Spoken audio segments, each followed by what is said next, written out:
이번 동계올림픽에서 중국이 전 세계에 홍보하고 싶었던 것은 기술력입니다. 특히 현재 전 세계에서 가장 핫하다는 로봇과 인공지능 등 4차 산업혁명의 선두주자가 바로 중국이다라는 점을 대대적으로 홍보했고 실제로 그렇게 했습니다. 개막식 날 로봇이 성화봉송 주자로 나서기도 했는데 가장 큰 역량을 집중시킨 것은 식당입니다. 베이징 동계올림픽 미디어센터 지하 1층은 로봇이 천장 레일로 음식을 배달하고 로봇이 중국식 프라이팬 웍을 열심히 흔들어 유명 요리사의 레시피를 배워 요리를 합니다. 그리고 손님들은 천장에서 내려오는 음식을 받기만 하면 되죠. 햄버거를 만드는 로봇, 감자튀김을 만드는 로봇, 만두 만드는 로봇, 덮밥을 만드는 로봇 등등 음식과 관련해서만큼은 이번 올림픽은 로봇이 다 했습니다.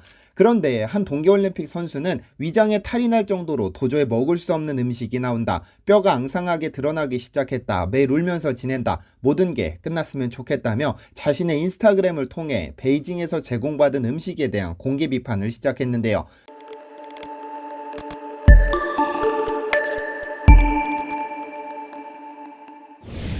안녕하세요, 디스멘터리입니다. 지난 2월 3일 러시아 바이애슬론 선수 발레이라 바스네초바는 불에 탄 것으로 보이는 고기와 감자가 담긴 식판을 공개하면서 이것은 오늘 메뉴가 아니다. 5일째 아침, 점심, 저녁에 제공된 음식이라고 말했습니다.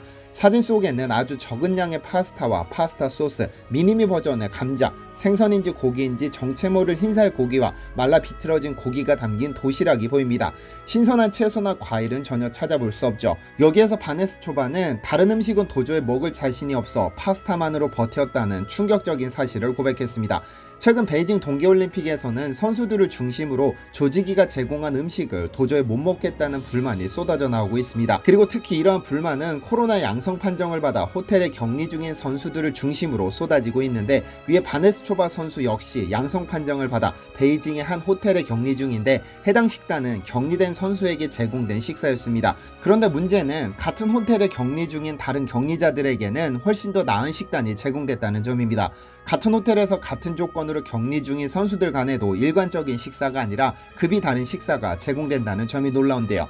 그녀는 같은 호텔 2층에 머무는 러시아 선수단 의사는 다른 식단을 받았다며 사진을 공개했는데 의사가 제공받은 음식은 볶음밥과 샐러드, 토마토 계란볶음, 브로콜리를 곁들인 새우, 쿵파오 치킨, 포도, 키위, 오렌지 등 과일이 포함됐습니다. 음식은 한 명이 먹기에도 버거워보일 만큼 넉넉했고 도시락 용기가 아닌 플라스틱 용기에 별도로 담겨 있었습니다. 어이가 없는 상황입니다. 올림픽의 주인공이라는 선수가 아닌 그들을 서포트하는 의사가 더 맛과 영양이 풍부한 식단을 제공받는다는 것이 말이죠. 바네스초바는 격리된 호텔의 각 방에는 수용 인원의 이름과 직업이 기재된 카드가 걸려 있는데 선수들은 종이카드로 스태프와 취재진은 플라스틱 카드로 구분되어 있다면서 도대체 왜 이런 구분을 했는지 모르겠다며 의문을 제기하기도 했는데요. 그렇다면 이러한 불만은 러시아 선수에게서만 제기된 것일까요? 독일의 노르딕 복합 경기 선수 에리크 프렌첼은 입국 후 양성 판정을 받은 후 호텔에 격리되었는데 그가 보낸 식단 사진을 본 독일 선수단 단장은 방이 너무 작고 비위생적이며 식사 제공이 대대되지 않는다며 작정하고 중국 정부를 비판했습니다. 그렇다면 격리되지 않고 실제로 경기에 참가한 선수들은 어땠을까요? 지난 2월 6일 열릴 예정이었던 알파인 스키 남자 활강 경기는 갑자기 불어닥친 강풍으로 연기되었습니다. 아무래도 바람이 심하면 선수가 심각한 부상을 입을 수 있기 때문에 불가피한 선택이었죠.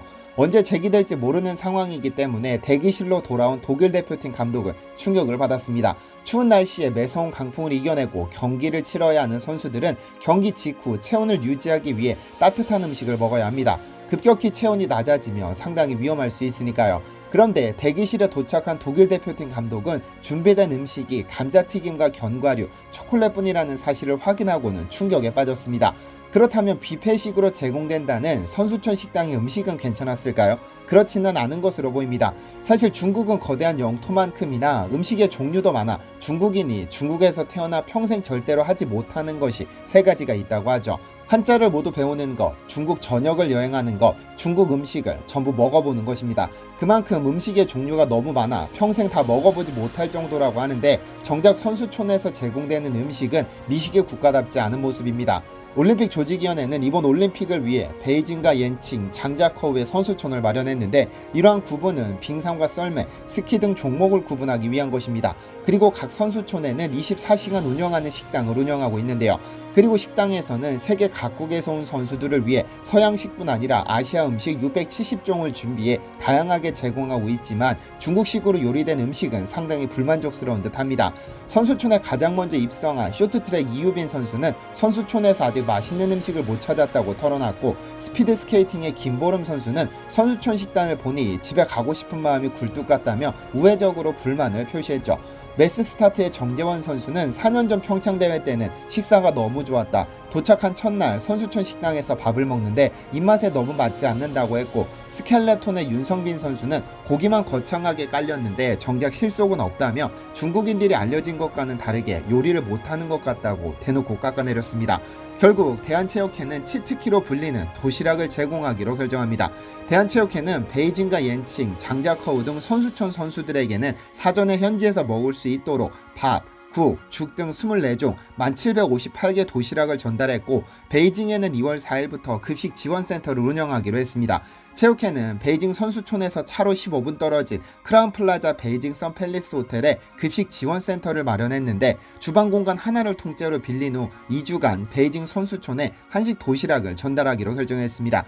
진천 국가대표 선수촌 영양사 및 조리 인력 14명을 파견해 한국 선수들의 식단을 책임지기로 결정한 것이죠. 그러나 지속적으로 선수들의 선수촌 식당에 대한 식사 부실 문제가 제기되자 결국 장자커우와 옌칭에도 도시락 지원을 결정해 일주일에 2-3회 도시락을 지원하는 운송 시스템을 마련했는데요. 이에 대해 일본 매체는 베이징에서 선수촌 식당 음식에 대해 불만을 갖는 선수는 한국 선수가 유일하다며 의아하다는 보도를 냈습니다.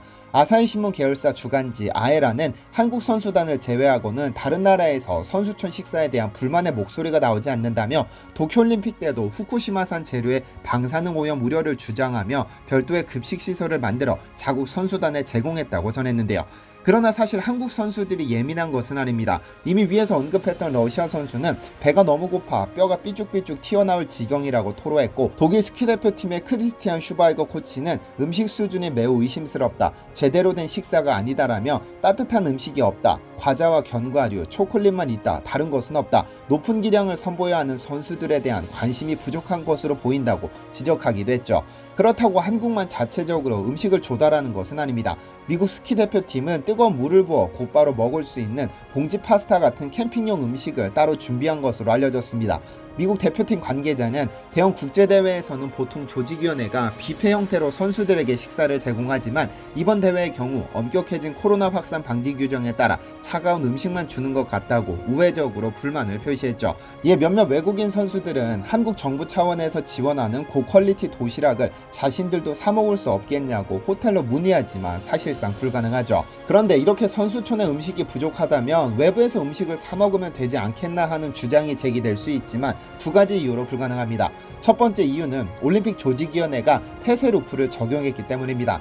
폐쇄루프는 올림픽에 참가하는 선수들이 외부와 완벽히 차단시키는 일종의 장막으로 일반인과의 접촉을 원천봉쇄하는 방식입니다. 그래서 중국에 입국한 선수들은 출국 2주 전부터 몸 상태를 점검해야 하고, 공항에 도착한 이후로도 정해진 버스, 택시만 타야 하고 호텔 외부로의 출입이 차단됩니다. 도쿄올림픽처럼 잠깐 편의점을 다녀온다거나 배달 음식도 시켜 먹을 수 없죠. 두 번째 이유는 자칫 중국 음식점에서 음식 잘못 먹었다가는 도핑 테스트에 걸릴 염려가 높기 때문입니다.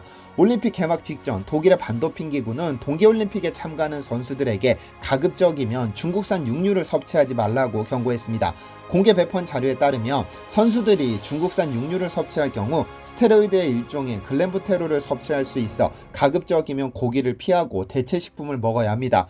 글렌부테롤은 지방 분해를 촉진시키고 살코기 비율을 높이는 작용을 하는데, 중국 등 몇몇 국가에서는 돼지나 소를 살찌우기 위해 사용합니다. 그리고 이는 운동선수들이 절대로 사용하지 말아야 할 금지물로 분류되어 있습니다. 실제로 이 클렌부테롤을 먹인 육류를 먹었다가 도핑 테스트에서 양성 반응이 나오는 경우도 있는데요. 스페인의 사이클 선수 알베르트 콘타도르는 2010년 투르드 프랑스에서 경기 후 측정한 결과 클렌부테롤 성분이 검출되어 과거 우승 등 입상 실적이 모두 박탈당했고, 중국 유도 금메달리스트 퉁어는 2010년 도쿄 세계선수권 대회에서 양성 판정을 받아 2년간 출전 자격이 정지됐었죠.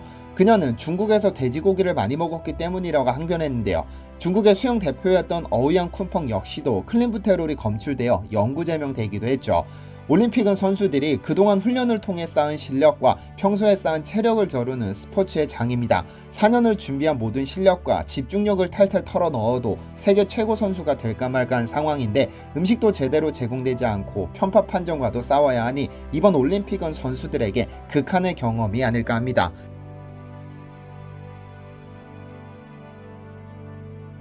시청해주셔서 감사합니다.